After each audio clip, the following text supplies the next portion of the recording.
তো আমি এদেরকে অনেকদিন ধরে পড়াশোনা করাচ্ছি। তো আমার চিন্তা হচ্ছে যে দেখেন, আমি যদি বিড়ি সিগারেট খেতাম তাহলে আমার একটা পয়সা খরচ হতো, প্রতিদিন হয়তো দেখা যাচ্ছে 50-100 টাকা খরচ হতো। সেই টাকাটা দিয়ে আমি বাচ্চাদের চকলেট খাচ্ছি, এবং আমি সেই টাকা গুছাই আমি হচ্ছে এদেরকে বই কিনে এদেরকে দিচ্ছি যেন ওরা পড়তে পারে। অশ্বটি দাঁড়িয়ে রয়, আসসালামু আলাইকুম। আমি মোহাম্মদ রাফিল ইসলাম, আমার দেশের বাড়ি কুষ্টিয়া। আমি হাউজিং এ আমার দেশের বাড়ি, আর হচ্ছে আমি চাকরি করি এলজিইডিতে। তো আমি মাস্টার হলে একটা চাকরি করি, সামান্য কিছু বেতন পাই। তো আমি আগে বাচ্চাদেরকে প্রাইভেটই পড়াতাম একসময়। না, পথ না, এটা হলো সুবিধা বঞ্চিত এবং এদের বস্তি থেকে আসছে। এদের হচ্ছে আমি পথ না, এরা পথ বললে আবার সমস্যা। তো এরা হলো বঞ্চিত, সুবিধা বঞ্চিত। এদের হচ্ছে বাবা মা কেউ রিক্সা চালায়, কেউ দিনমজুর, তারপর বিভিন্ন ধরনের পেশাজীবী শ্রেণী। তো এখন কথা হলো যে আমি চিন্তা করে দেখলাম যে ওদের কাছে যদি পয়সা নিতে যাই তাহলে ওরা পয়সা দিতে পারবে না। আর আমি দেখেছি যে একটা মাদ্রাসায় ভর্তি করতে গেলে অনেক টাকার ব্যাপার। এরা দেখা যায় 10,000 টাকা লাগে একটা মাদ্রাসায় ভর্তি, এই ব্যাপারে কিন্তু কেউ কিছু বলে না। আমি আমার নিজের ছেলেকেও ভর্তি করতে গেছি, 10,000 টাকার নিচে কোনো ভর্তি নাই। তো আমি এদেরকে অনেকদিন ধরে পড়াশোনা করাচ্ছি। তো আমার চিন্তা হচ্ছে যে দেখেন, আমি যদি বিড়ি সিগারেট খেতাম তাহলে আমার একটা পয়সা খরচ হতো, প্রতিদিন হয়তো দেখা যাচ্ছে 50-100 টাকা খরচ হতো। সেই টাকাটা দিয়ে আমি বাচ্চাদের চকলেট খাচ্ছি, এবং আমি সেই টাকা গুছাই আমি হচ্ছে এদেরকে বই কিনে এদেরকে দিচ্ছি যেন ওরা পড়তে পারে। আর একটা জিনিস হলো যে আমি ওদের বাপ মাদের কাছ থেকে কোনো টাকা পয়সাও নিচ্ছি না।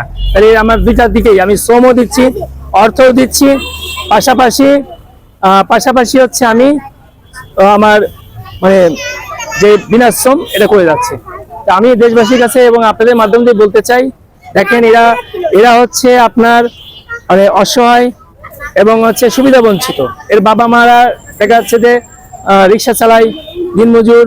এদের ক্লাস 5-এ পড়া পর্যন্ত এরা রাখে, তারপরে দেখা যায় অনেক সময় বিয়ে হয়ে যায়, কেউ বাসা বাড়ি কাজ করে, কেউ চলে যায়, অনেকজনের অনেক রকম সমস্যা।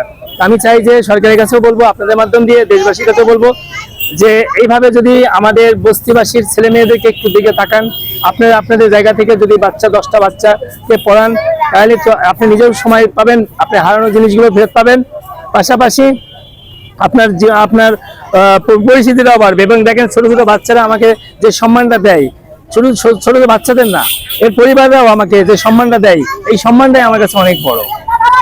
তাদের লেখাপড়ার জন্য কি কি সুবিধা হলে ভালো মনে করছেন?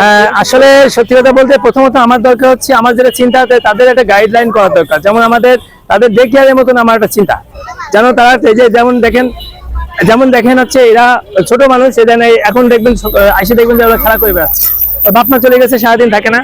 তো ওদের জন্য একটা ডেকেয়ার, আপনার 9টা থেকে 5টা পর্যন্ত একটা ডেকেয়ার মতো ব্যবস্থা আমার করার ইচ্ছা। পাশাপাশি ওদেরকে শিক্ষাদান, খেলাধুলা, পাশাপাশি যেটুকু সাংস্কৃতিক সব ধরনের আমি চাচ্ছি করতে।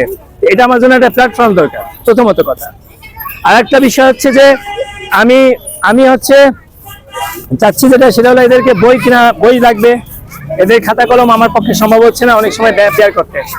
তারপরে এদের জন্য স্কুল ড্রেস বা ওদের পোশাক আশাক নাই, এইগুলো অনেক সমস্যা। আমি এইগুলোর জন্যই আমি হচ্ছে চিন্তা ভাবনা করছি যেন এগুলো পাওয়া যায়। এটা আমি আপনাদের মাধ্যমে বলতে চাচ্ছি।